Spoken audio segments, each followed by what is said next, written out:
thank you all for coming. We'll start when you're ready. Thanks, folks. Ian, did you talk us through the decision to go with Geordie at 12 over Roger? Yeah, combinations from last week. They played 2/3 of the 3/4 of the game in that space with Bodie at fullback, Geordie there. Just felt that, I guess, the learnings and experience they had there just flow through to this game and maybe make some changes later on. So it's more a reflection of the way Geordie went at 12 as opposed to the progress you're seeing from Roger? Yeah, probably the same answer, to be fair. So it's based on the experience they had last week, and just felt they can start at a higher level because they've just had best part of 60 minutes of a test match, so that combination's a bit stronger. What do you like about Geordie at 12?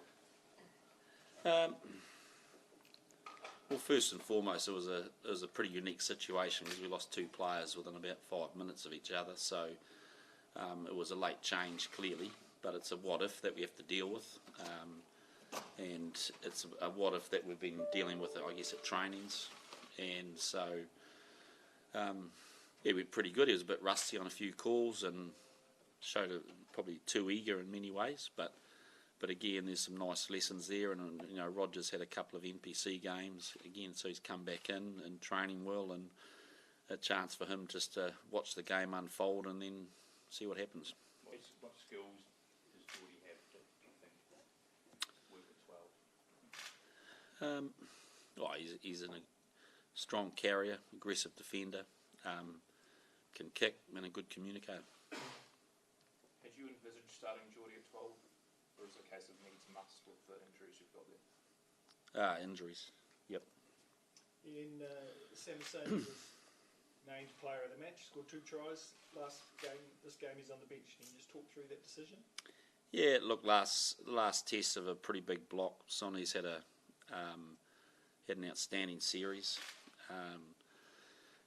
and so it's a chance. Cody's been working hard behind the scenes,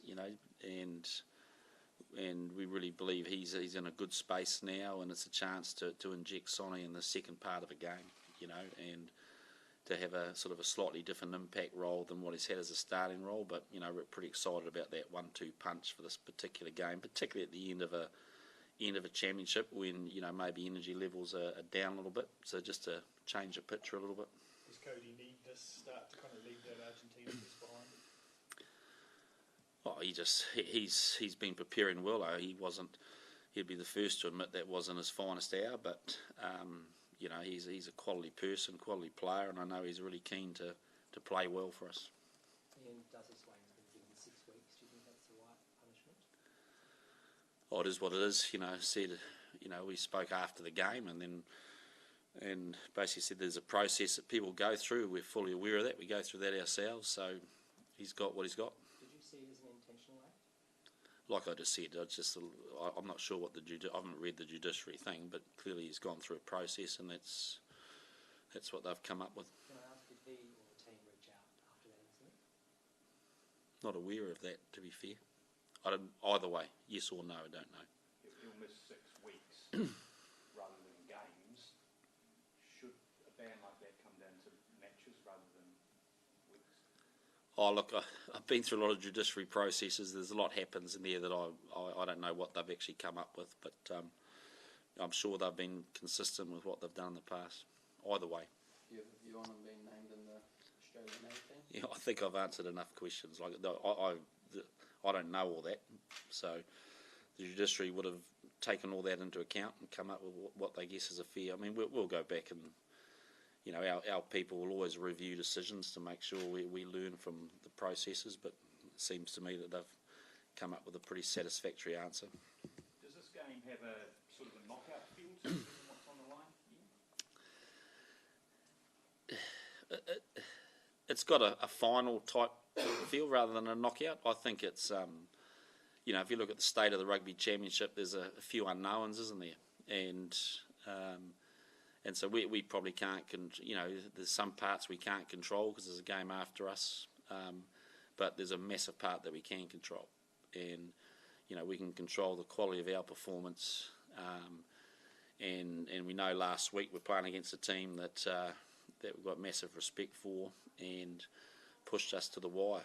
And when we've taken a whole lot of lessons from that, and we've got to make sure we've learnt from them. So for us, it's just a big occasion. We want to make sure we just go out there and put our best foot forward. And from our thing, we just got to do what we've got to control what we can control, which is our performance. And then what happens after that, we'll wait and see. Yeah, How what's wrong good with is it to be back on Eden Park where you've had quite a lot of success, obviously? Yeah, it's great to be here. You know, it's a ground we love, and you know, to play your last test of the year at home here feels good. Do you afford yourself 5 minutes during this week to look back over the past 3 months and think, gee whiz, we've been through quite a lot, and I've been through quite a lot, as in you? I've got plenty of time after this game to do that, and probably going to, you know, we'll reflect on the campaign after this game. Like right now, all our energy's on Saturday, and you know, we'll do what we always do, reflect on it. You know, I guess reflect on the journey of the championship, and it's you know, it's been a very different one for all 4 teams in many ways, but it's also pretty exciting from a rugby championship side that we've come to the last game and no one really knows. And so from that, I guess from that perspective, it's exciting. In terms of personal journey, it's just the life of a rugby coach there. Ian, what's wrong with Scott Barrett, and how close was Shannon Frizzell to even considered? Shannon, not really. We had to wait and see when he came in, but you know, I think at a pinch he may have been able to play, but with a decent break after this, it just seemed the wrong decision, and so we've got a chance to get him 100% right.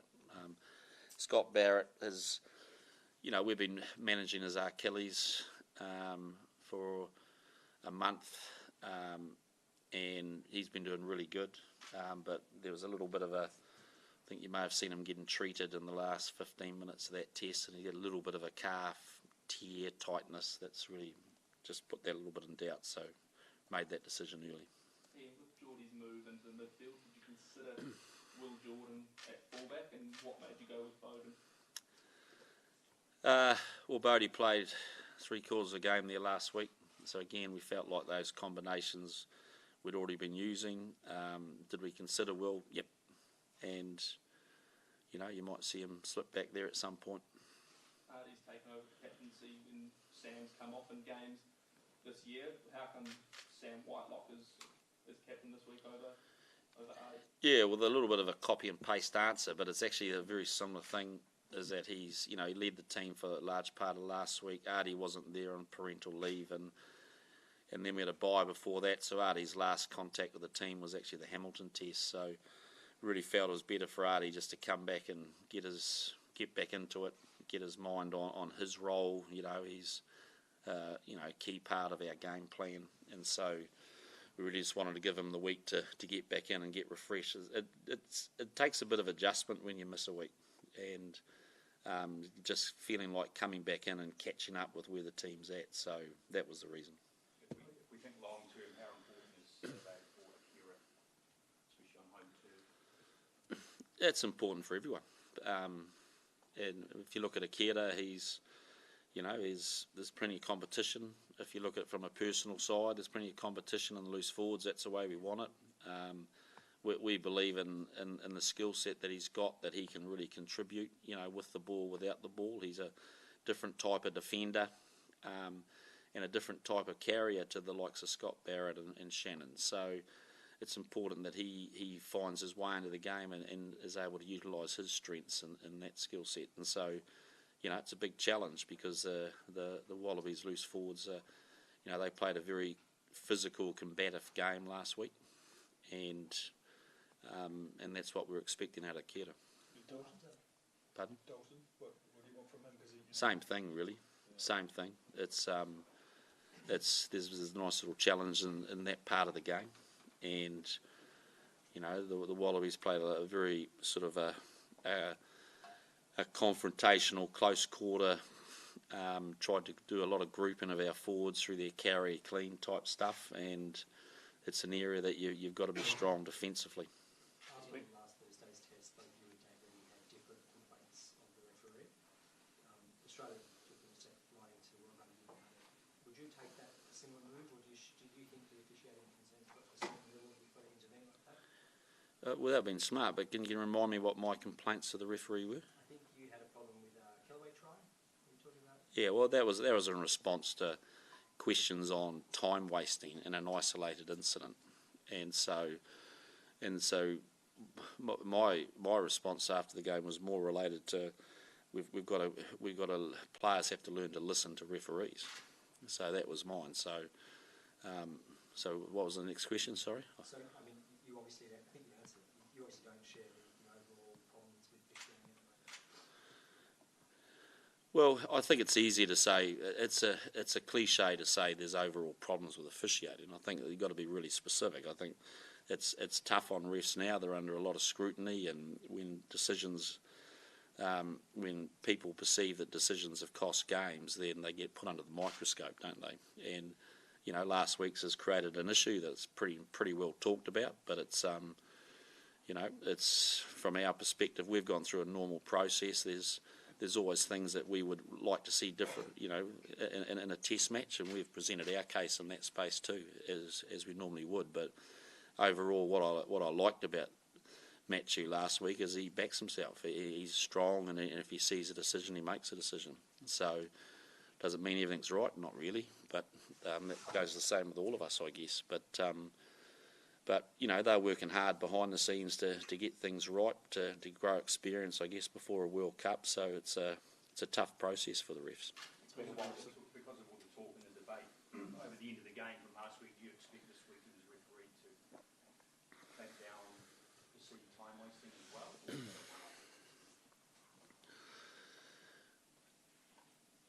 I don't know. I'm going to meet him at 1 o'clock. No. Is there a precedent with that now, though, Ian? Like, we've seen it called before, so do you think that sets a little bit of a precedent going forward around that time wasted? I just think, look, I'm not frustrated by the language, but there was, and I said it at the time, and I think I've been very consistent. If you look at the last decision, it's the biggest issue out of it wasn't time wasting for me. The biggest issue is that when a ref gives you clear instructions, that at some point you've got to listen to it. Otherwise, what's the point of having a referee out there? And so that was my main point. And so time wasting, I guess every team will find ways to slow momentum down at certain times, and so, but if there's a move by World Rugby to speed up the game and have less time wasting, well, we're 100% in, because that's what we want. Out of your 6 championship games this year, you did 5 Northern refs. Is that odd for a rugby championship campaign? Look, I don't think it's odd. I think this is a campaign that World Rugby's made a move to try to grow some experience with a group of referees to look at options for next year with a wider tournament coming up. So I think that's probably pretty standard. I think what's been intriguing is some of the more experienced, there's 2 or 3 more experienced referees that have sort of been rested during the Rugby Championship, which is a kind of another issue. You find that intriguing, or you found that an issue in a crucial competition? Well, I'm sure those experienced refs might have, but no, from our perspective, it's fine. We'll take one more, please. So we've got to get the next load. What is the fallout? It's been incredible. The talking points from last test. What does that say about the state of the Trans-Tasman rivalry at the moment? I'd say it's alive and well and kicking, really. It shows a lot of passion, and shows that you lot are all very interested. Thank you very much. Thank you.